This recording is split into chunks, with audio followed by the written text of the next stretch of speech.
On the right side, it's CC Bouchard-Desharnais, and then next man up, like, might be Jason Demers. I worry about the depth a little bit on the right side and would have liked to see one more guy added. Am I making a mountain out of a molehill here, Frank, or is that a fair criticism?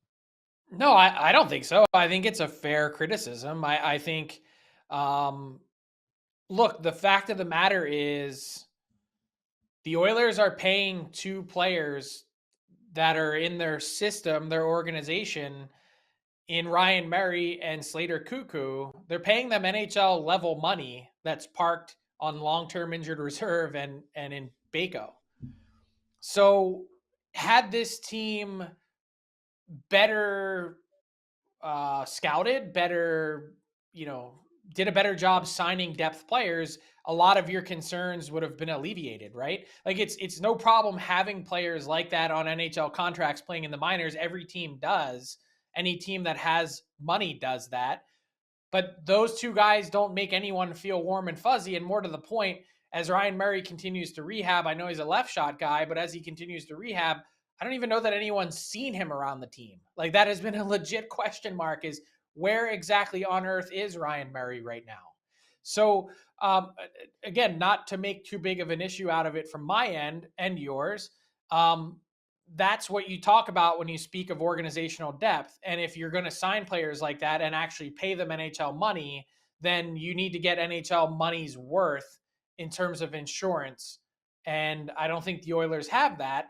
And they had the ability to, speaking of like leaving you longing at the deadline a little bit, they had the ability to trade out other pieces if they wanted to. Like they could have moved on from Warren Fogle. They could have, figured out what they wanted to do to maybe try and just mix it up a little bit and get a better element. Get it not a better, but just a different element. Yamamoto was another option. Like I get that Yamamoto is a fan favorite and people like him. He's just been off this year.